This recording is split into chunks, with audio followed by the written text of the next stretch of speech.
Good afternoon, everyone. This is 𝗦𝘁𝗲𝗏𝗵𝗲 coming to you from sunny Melbourne. And today is 169th episode of Career Care Package, our daily LinkedIn Live show, which is about spreading optimism and hope in these dark times. And on today's show, we are talking about people who are very quiet. Now, not so much quiet in their words, but also, in how they approach things. And that's what we want to talk about. It's a very interesting topic.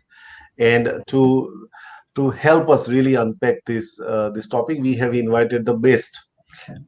And she has written a book called Quietly Powerful, and she has Megumi has also won the award. The book has won the award of Australian Career Book of the Year award. So it's a fantastic research, insightful, stories and anecdotes around how people who are quiet, can also lead and drive a huge impact on organizations as well. So that's what we want to talk about. I'm pretty sure that there are many, many people who are quiet or even watching this LinkedIn Live also, but you don't ask those questions. So take this opportunity today to ask a question, because it's in that interaction only that we are able to learn. As you can see, Caroline is not here today. Really good. She's taking advantage of the eased restrictions. So that's why we have invited Serena Low. You would know Serena. She has appeared on our show probably 2, 3 times before, and she's an absolute fantastic co-host for this particular, topic around quietly powerful, because she works with many, many people who are introverts. So before we bring Megumi, let's welcome Serena Low. Serena. Thanks so much, 𝗫𝘁𝗲𝗏. It's a privilege to be here as a co-host today, and I'm so excited. We're talking about quietly powerful, leadership and quietly powerful people. Look, I've even got my book here, a copy of Megumi's book. I'm so excited. I've been reading her book to prepare for this interview. Excellent. All right, Megumi, why don't you start with telling us a little bit about you, the work that you do, and what really kind of compelled you to write this book? Sure. So thank you for having me here. It's really lovely to be here, and I've never done a LinkedIn Live, so this is quite exciting for me. So why did I write the book? So the book took me about 3 years or so, 3.5 years or so to get to the point of publishing. And the reason why I wrote it is because I was already working on this idea of quietly powerful for a number of years. And so I've been working on this idea for about 4.5 years now.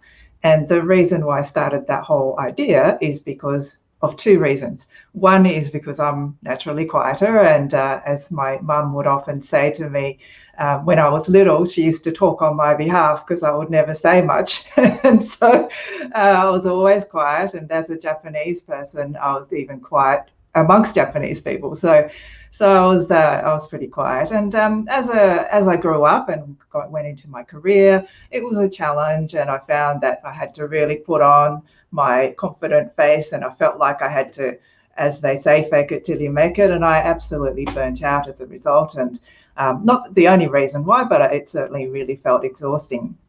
And so I sort of thought that there's something not quite right about just continuing to fake it, because it is quite exhausting.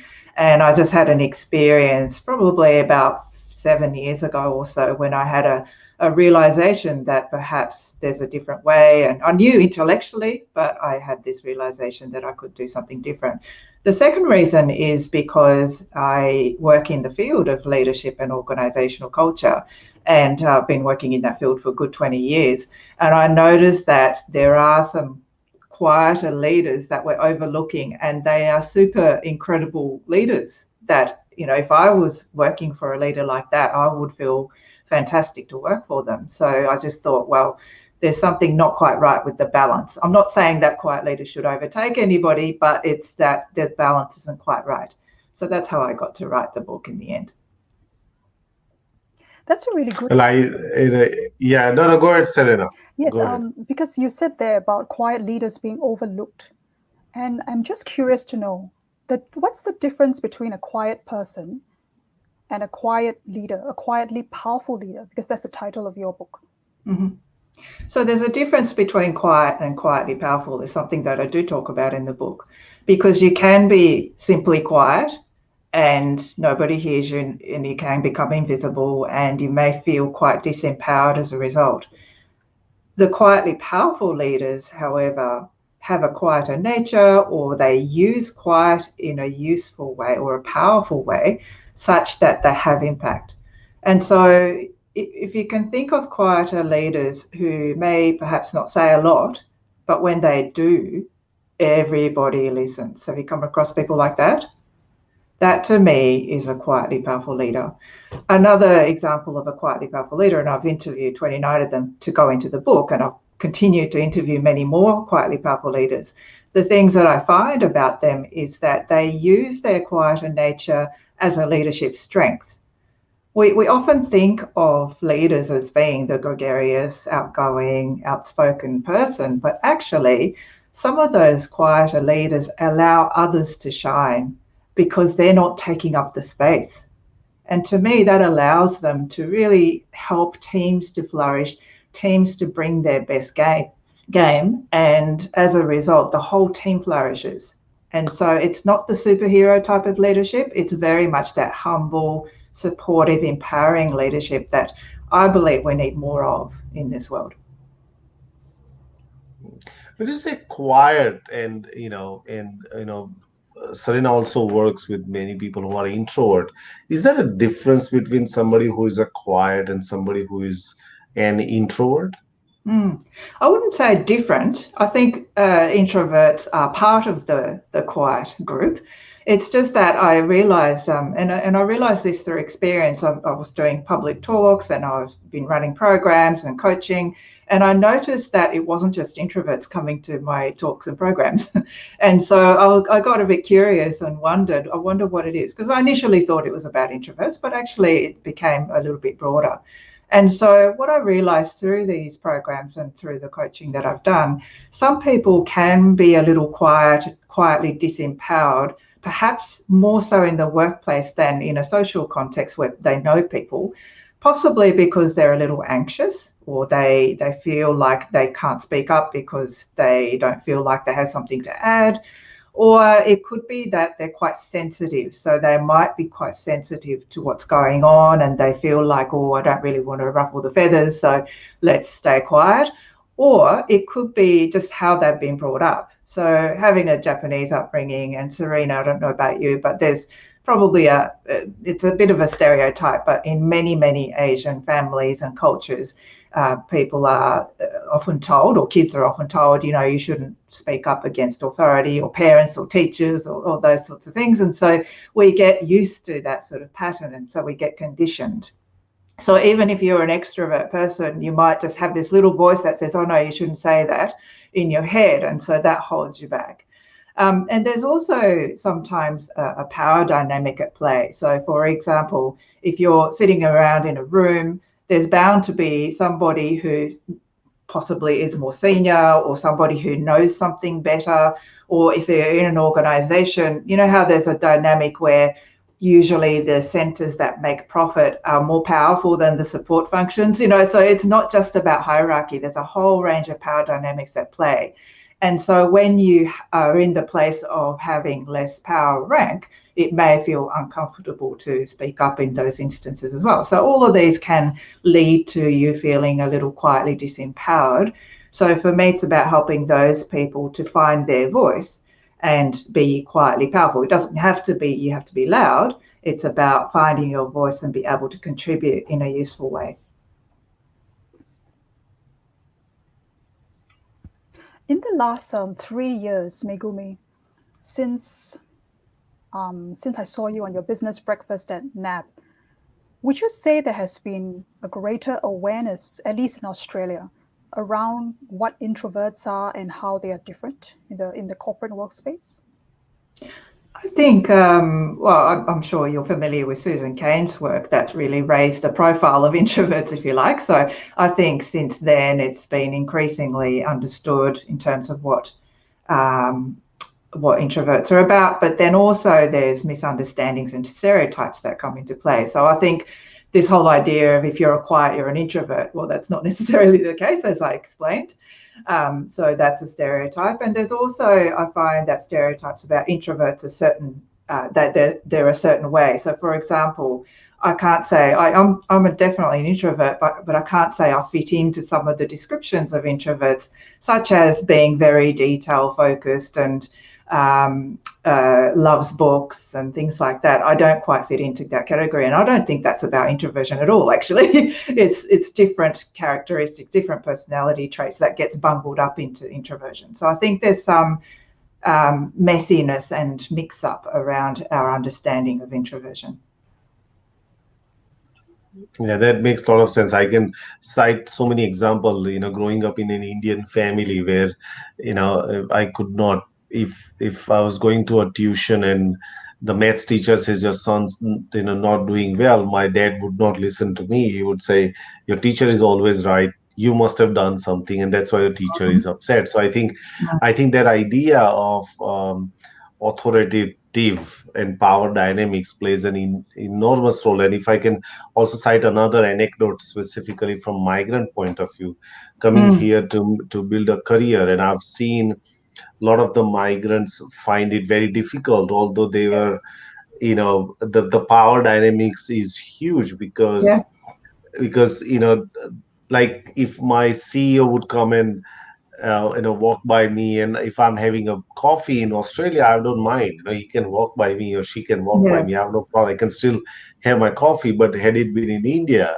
yeah, would stand up straight and say, "Oh, go hang on. Have I done any crime by having a yeah, coffee or breakfast?" So I can see that yeah, difference. And in that context, I think people who are also very talented don't really share their ideas because mm, there's a constant fear of being being ridiculed or being yeah, laughed at, yeah, or maybe I don't matter. Have you seen those kind of also yeah. threads emerging in your book, or even in the research and interviews Yeah, for your book? yeah.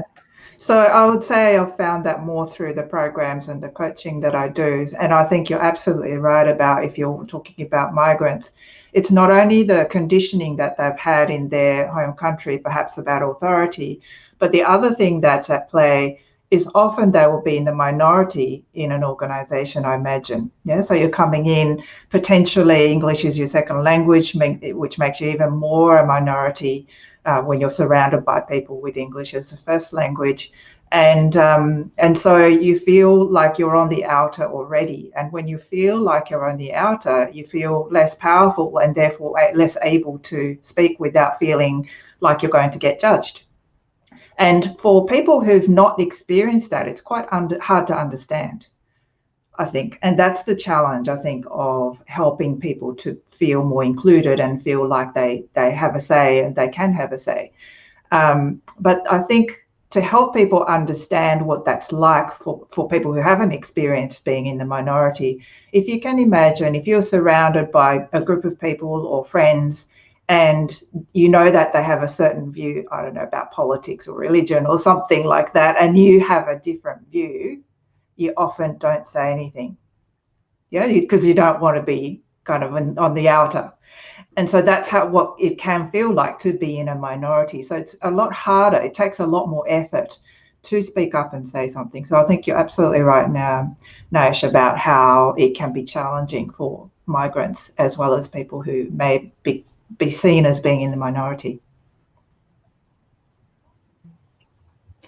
There's another aspect that I've seen in working with introverts also. It's partly cultural and partly, like Nisha says, about the aspect of being a migrant. And that is almost like that you need permission in order to speak up, that someone else has to validate you or give you the permission. Yeah. I've even seen people on Zoom, like, you raise your hand or wait to be acknowledged. And Yep. sometimes they wait quite a long time because, the host didn't happen to see them. And so they miss the opportunity to speak. Yes. Yes, yes, absolutely. And it's permission, and it's also, to some extent, for some people, it's about politeness. We just have this feeling that you don't want to talk over people, so we wait. In fact, there's there's a wonderful podcast that I did with two other quietly powerful leaders that I interviewed. Have you come across This Working Life, the podcast? It's the ABC Radio National podcast by Lisa Leong. Anyway, the very beginning of that podcast illustrate that point very, very nicely. So if you ever have a chance, have a look at that, because it's very funny. It's called the Secret Power of Quiet Leaders, I think it is. And apparently it's one of the most downloaded podcasts ever in their show. So that was quite interesting to hear. But yeah, no, I think Excellent. that's right about politeness. We got a question from Caroline Brown. What are your best tips for quieter people to be able to confidently speak up? I imagine it might be different for different people, because that will require a lot of courage, isn't it? A lot of extra support, cheerleading. I don't know what it would require, but tell us, what are some of your tips of how quieter people can confidently speak up? Yeah, I've written quite a lot, and I've even done a little video about that too. So if anybody's interested, just let me know and I can share that with you. In fact, if anybody's interested in all these resources, the quietlypowerful.com.au has a whole bunch of resources there. But in terms of speaking up, it's a very common challenge, because there's not only the fear of speaking up, the fear of being judged and things like that, but there's also this politeness that comes in, and you don't want to speak on top of people. So there's a multitude of things that can get in the way. What I share with people is not just about the techniques and tips about speaking up, but actually you have to work on your inner story. Because oftentimes we have this story saying to ourselves, I don't have anything to say, or what I'm about to say isn't good enough, or other people know better, or those sorts of inner critics and inner dialogues can really hold ourselves back, even though we may actually be the one that knows more than other people. And then you get frustrated watching other people who talk a lot, and you think, oh, they don't know anything they're talking about. So it's frustrating, but it's that inner work that is quite hard to do, but it's such an empowering thing to do if you can start to work on dealing with some of those inner voices that hold us back. So that's one thing. And the other thing is working out some strategies about being able to speak up before, during, and after a meeting. So before, you may want to really think about some of the things you want to say. And so in order to do that, you might want to prepare. You might want to ask the chair about what's going to be talked about, what information you could read before, and all of those things you can do if it's an important enough meeting and you want to speak up. You can even ask the chair, I will have something to say. If I struggle to get in, could I just raise a hand and, could you please keep an eye out for me? So you could, do some prep work to get there. During the meeting, of course, you're going to have some of those internal dialogues. You have to deal with those and have some strategies around that. Finding that calm center for yourself, so you're not coming from a reactive place, and being able to speak in a way that is quite concise is helpful, because then people do listen if you're clear and concise. And then also, if you find that you've been spoken over, or you weren't able to find the space to say things, then of course there's always the time afterwards to follow up with the right people.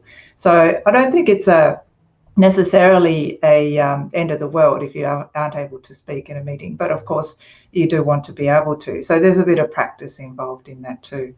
But in terms of, there's an inner work and there's external techniques, if you like.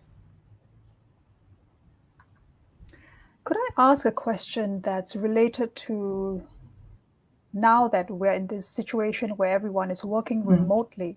Do you see opportunities for introverts and quiet people to shine actually while being on Zoom, because they're working remotely and they don't have that the stress perhaps of those face-to-face interactions where they have to think very quickly and respond very quickly?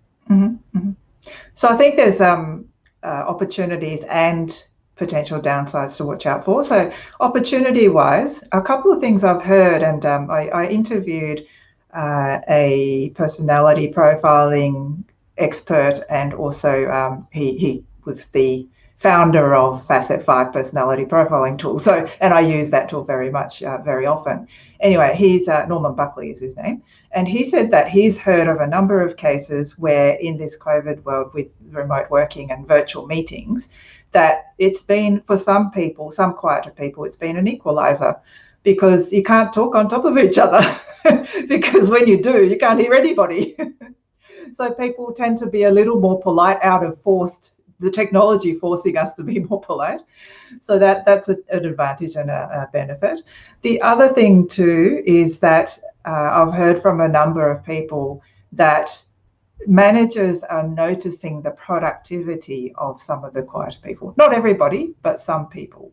And because it's not about talking up what you're doing, it's actually looking at the results and outcomes people are getting. It's the substance of what people are doing. Managers are noticing that more, because in this virtual world, it is actually about the outcome and the work that's been done. So that to me is a great opportunity for sure.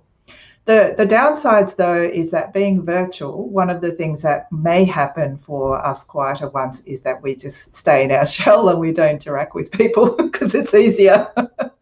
And I'll count myself in for that. I have to remember to go, okay, go and talk to people, call them up, make sure you have some interaction, because you can get forgotten too if you don't have those connections. And also, even in a virtual meeting, you want to make sure that you're visible in some way, whether it's putting your hand up or making sure that you have something to say, like we were talking about before, preparing and asking people to call you in. So there's probably both sides to the story. Excellent, thank you. Just wanted to welcome Ishani, Azhar. Welcome. If you got questions for Megumi, please drop it in the LinkedIn live chat. Poonam, hi. Swati says great conversation. Raju, hello everyone. Now we got a question. I don't know who that question is from. It's an interesting question. I know that I'm quiet, but not sure if I look like a quietly powerful person to others, specifically at work. In my career, I have struggled to stand out despite the fact I know my absolute potential. I have seen other people younger than me with less than quarter of my experience can stand out, but I don't have this attribute. What do you think is the solution for me while I need to find a job, but the right job? Do you suggest mentoring, or what are some of your suggestions? I think would be a very typical question, right? Specifically, Megumi, in the times of COVID times, where we have seen a lot of people have lost jobs, and losing a job dents confidence, and then you suddenly start to think, which you normally don't think those ways. Am I not good enough? Am I, other people are getting a chance better than me. What's missing? Why am I, doing that? What would be your, given this question from this user, what are some of your other observations also beyond this question as well, Megumi? So I think, as I said earlier, quiet doesn't equal quietly powerful. So there may be missing things there for that person. I like how that person said that I know my potential. That's a really great start. So knowing what our strengths are, knowing what our potential, or have that feeling that you have great potential, is a great start. But there are other things that could get in the way for that person, if I may address that person. So we could be quietly disempowered because we're not aware of the impact of our quiet nature. So let me share with you my own story of I was co-facilitating a workshop with a colleague, and I was always the quieter one, but often I'd sit and I'd really intently listen, like with a really serious face. And I'm really focusing. But then one day I got feedback saying, oh, Megumi's really disengaged when she's not facilitating. It's like, what? I had no idea that was the impact I was having. And so that was I was being misunderstood, if you like. And so And I know at times when I'm walking down the corridor and I'm thinking about something and people would say, smile, and go, oh, I was looking too concerned or serious. And so the impact that we can have, especially as we work in organizations or especially if you're a leader, a lot of people look to you. And if you're not aware of the impact that you have on other people, you can get misunderstood, which can be quite disempowering. The other thing that I would say about being disempowered is that the confidence piece you talked about, Naish, about we start to go into a spiral of, am I not good enough? And also the fear gets tangled into it. Oh, what if I say something and people think I'm stupid? Those sorts of inner voices that we talked about earlier can really hold us back. And it's not our quiet nature that holds us back. It's the fear and anxiety that holds us back. And also, if we don't believe we have something to offer, then that can hold us back as well. So for that person, it sounds like, this person has some idea about where they can contribute. So that's a really great piece to have. So in terms of the solution, read the book. That would be one solution.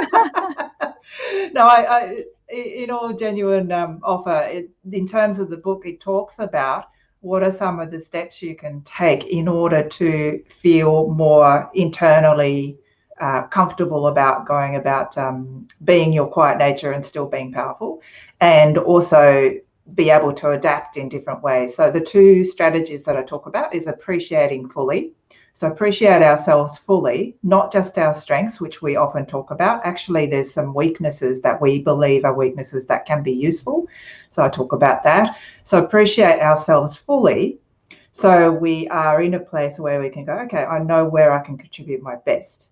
And so that's one side. The other side is adapt purposefully. So when we have an impact that we don't want to have, like in my case where I was looking disengaged, you've got to do something about it because it's not helping you. So after that feedback, I worked on my facial expressions, you see. I heard, did you know, I didn't know this, but did you know that apparently Japanese faces tend not to use their eyebrows very often? So I practiced using my eyebrows. And also when I'm listening, rather than having that serious face, I'd nod more and I'd smile a little bit, just show that I'm engaged, and that certainly helped.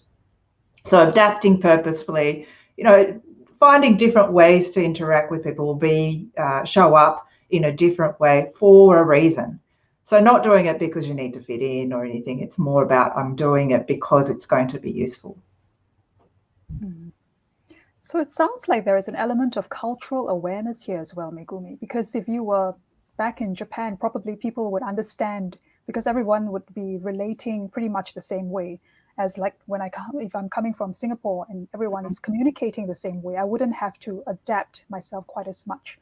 But because we are living in this multicultural society, there is, I think it's incumbent, I think it's what you are saying, that we need to take more responsibility to project ourselves appropriately, especially if we're quiet. Yeah, to a degree. And I think where I distinguish is you don't want to fake it. And so I think the distinguishing factor there is that you want to adapt so you're not misunderstood, so you're not overlooked. And so there's a purpose behind why you're adapting. But also recognize that at times you want to be quiet, and there's nothing wrong with that either. So to follow up to that, appreciating fully and adapting purposefully, could that also apply to the other person, as in the organization, the extroverted manager or team leader who is dealing with introverted team members? How would they also appreciate fully and adapt purposefully to the diversity in the room? So that goes into the whole inclusive leadership realm. And I think more and more inclusive leadership is becoming important in all organizations. So many would be working on that to some degree. But I think some people really get it, and some leaders get it, and they appreciate their quiet achievers, and they do adapt, and they do seek out their input and things like that, which is great. But I think there's still a bit of an assumption about when you see somebody quiet, we have all these assumptions. This is a collective assumption about, oh, they're shy, they don't have anything to add, or they're not fast enough in their thinking, or they're not very good at speaking, or whatever. There's all these assumptions that can get in the way of them even seeking input. So I think there's a bit of education as well as acknowledgement of that. But I think as organisations, there's so much benefit to tapping into this talent. You're wasting so much talent otherwise. So I think if organisations think about it enough, they can see that it's such an important thing to do.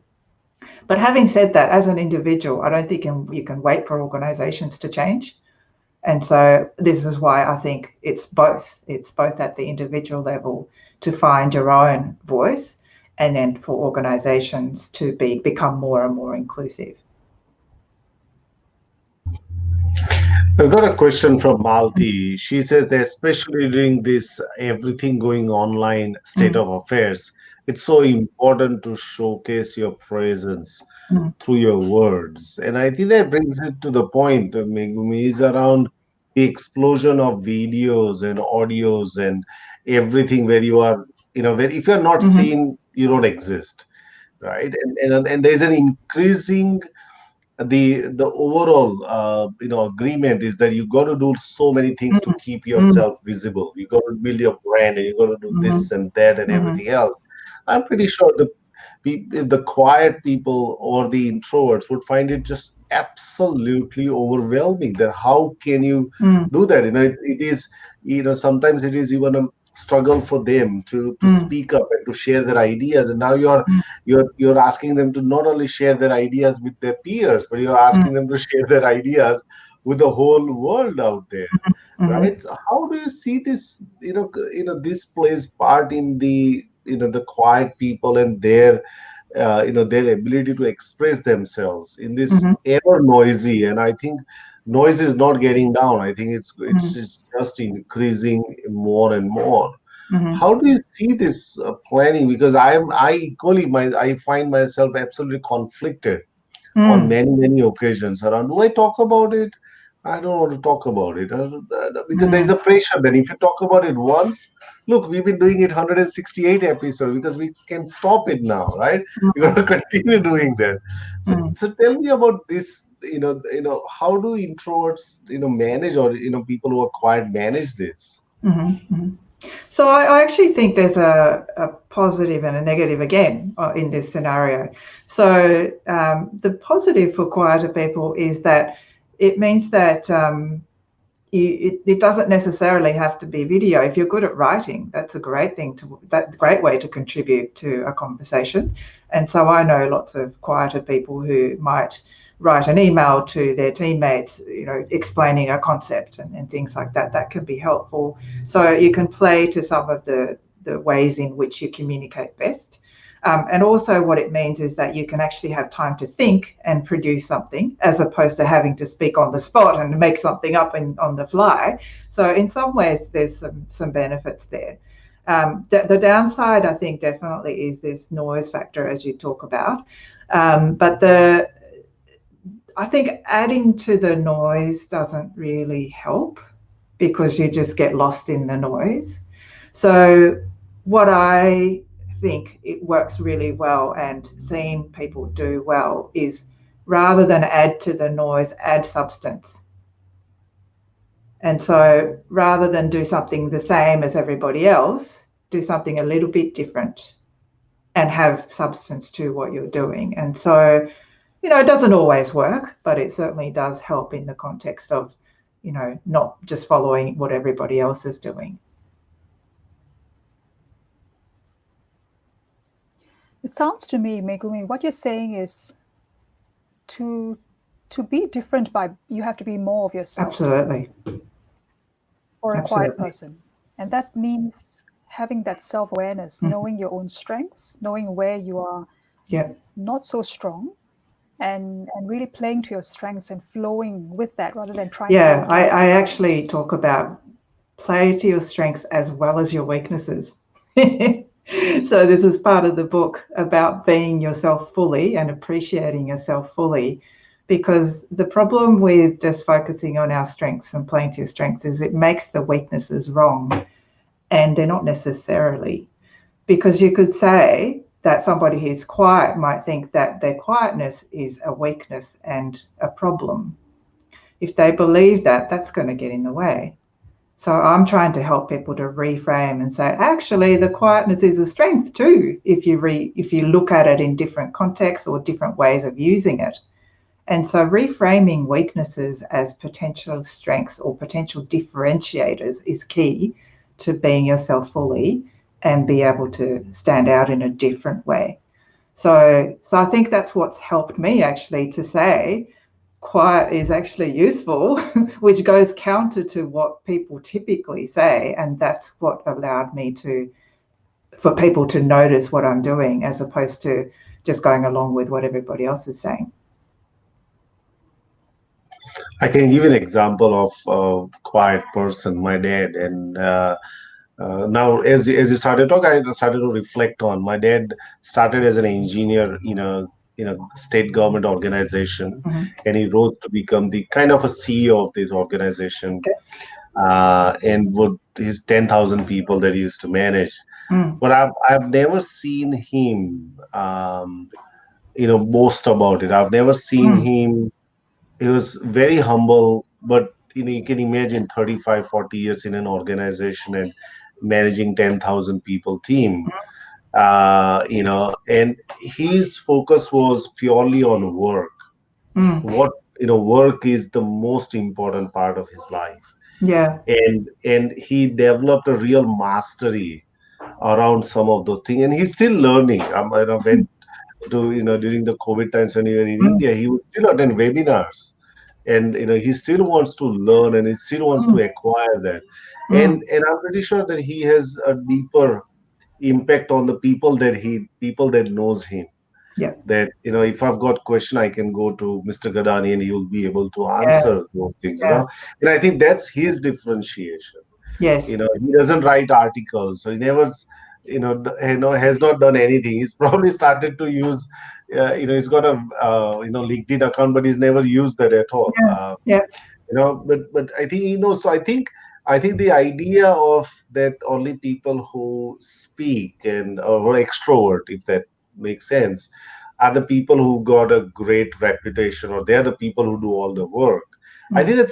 think we got to really bust that myth, isn't it, Absolutely. Megumi and Serena? Because Absolutely. otherwise, people who are quiet will will not feel included in the conversation. They always feel, yeah, you know what, these are talking about people who go and talk TEDx and Mm. TED Talk and this and that, right? What are your thoughts? And I want to hear also from Mm. Serena as well, Megumi, on this. Mm. Sounds like your dad's a wonderful, quietly powerful leader. Sounds very similar to the people that I've interviewed. And maybe I can share the three attributes actually just after I comment on what you described of your dad. Oh, thank you. You've got it up.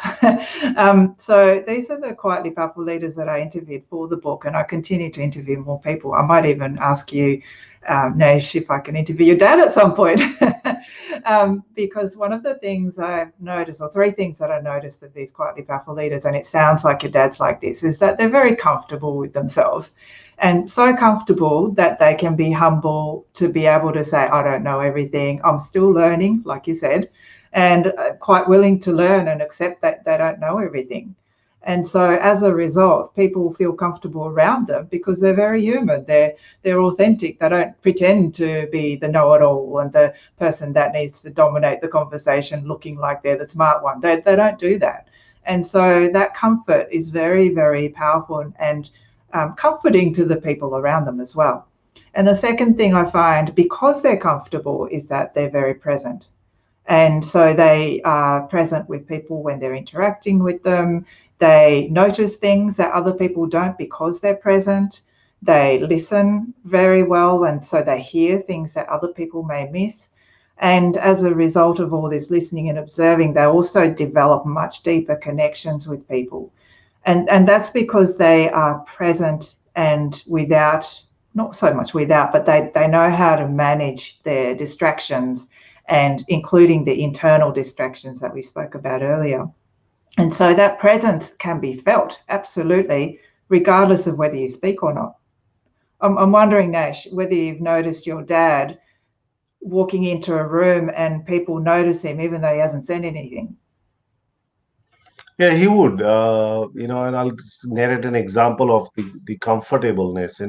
He retired, as the sort of a CEO of the organization, and then he started to work with a consulting company, and then he had to go and sit outside of the same cabin that he was part of. So he would be inside, and now he's sitting outside, taking appointments to meet the same person who replaced him. Yep. And I was there, and I asked him there, and he said, "No, I'm okay with it. That was my role, and I left that role, and now I no longer have that role at all. So I should not at all be privileged to go inside just because I held that role. I should be sitting outside the way every visitors would sit outside." Yeah, And I just felt, oh, that's pretty great, because he was absolutely comfortable leaving that position and not at all worrying about that at all. That I'm going to leave this position, and but that's the story that I can tell you, and that's what I get out of this, is they're absolutely comfortable in where they are. What I hear from that, Nash, is a wonderful comfort in themselves as a human being, as opposed to needing to rely on a position as an identity. So CEO or not CEO, it doesn't matter, because they're comfortable with themselves. And that is a very powerful place to be, and a huge attribute of a quietly powerful leader who doesn't need the attention or positional title or the recognition and all of those things, because they're totally comfortable with who they are. So that leads to the presence, which I've just spoken about. And also, Nash, you talked about your dad having this sense of focus on work. And to me, that is captured in this purposefulness attribute. So what I found of the quietly powerful leaders I interviewed, some of them said that they never thought of themselves as leaders. They didn't feel comfortable about it. They were quite reluctant when they got asked to step into leadership positions. And the only reason why they stepped in was because they saw a purpose greater than themselves, and they thought they could contribute something. And so they stepped in, not because they wanted the power or the control or the attention. It's because they saw they can contribute to something greater than themselves. And so what you said, Nash, about his focus on work, it was all about the work, is very much about, that's why he was there. It was for the work. So I think that makes a big difference, once again, in terms of where, how quietly powerful leaders show up. They don't show up because they want the power and control and the attention. And to me, if I were to work for a leader, I would much work for a leader who's focused on achieving an outcome and achieving goals and a purpose that's greater than just them. It's not about their promotion. It's not about their achievements. So so that's the three attributes of the quietly powerful leaders that I found, and I think it's a really powerful set of attributes that any leader can have. And so you can, and what I'm finding is that some leaders have developed over a long time to get there, but I'm finding with the people that I'm coaching, they can develop these, and so that's really the opportunity that quieter people may have. What I'm hearing from Neshad's story about his dad also is that freedom, that choice of not being tied up to your ego. It gives you a lot of freedom when you realize, as Megumi says, your identity is not bound up in your work or in what you do. Rather, when you lose yourself in that higher purpose or that bigger picture, that something, whatever it is that inspires you, lights you up, and that you want to share with the world, and you want to bring your whole team along with you. And so you become one piece of the puzzle. It's no longer up to you and just by yourself to carry that burden. And I think that's the power of the quietly powerful leader. That's quite an asset that is underrated. And the other thing that having that sense of purposefulness does is that it allows you to adapt purposefully, like we were talking about earlier. So, there are things that as a quieter person, there are things that doesn't come naturally, or for some people it feels quite uncomfortable. But if you focus on what you're doing it for, and you're committed to doing whatever it is for, then you are much more likely to step outside the comfort zone, have a go. And even if you fail, you still go, oh, well, I had a go and I'm going to give it another shot, or I'll keep practicing, I'll build skills and so on. So you become much more courageous as a result. That is absolutely phenomenal. Look, Megumi, it's been absolutely fascinating to pick your insights, because everything that you said would resonate with me, with Serena, and obviously the listeners, of this show as well. So, look, great work. It's an awesome book. We'll put the link on the live chat for every one of you to go and buy that book, or gift that to somebody who you think is a quieter. And we are not talking about your son who is quiet, but we are talking about someone who is who you consider as a quiet. Gift them, because I think they will find a sense of purpose, and they will also find their place in the organization or the community. Megumi, again, thank you very much for joining us. Thank you again. Thank you, Nash, and thank you, Serena. And Serena, thank you very much. I think we have steered the ship very well, and Caroline can, take advantage of all the ease restriction, Caroline, and we will see you, fairly soon. But thank you again, Serena, for jumping in, straight away, and helping us, really steer this conversation in a meaningful way. Thank you again, Serena. My pleasure. Excellent. All right. So tomorrow we are going to US. Well, someone's coming from US and talk about, skyrocketing your career. So his name is Raj Subramanian, and he has built a great rapid rising IT career, and he has written a book on this, which is called Skyrocket Your Career: No BS Approach to Accelerate Your Career. So do join us tomorrow 3 p.m. Melbourne time. Until then, please look after yourself and your loved ones and be happy.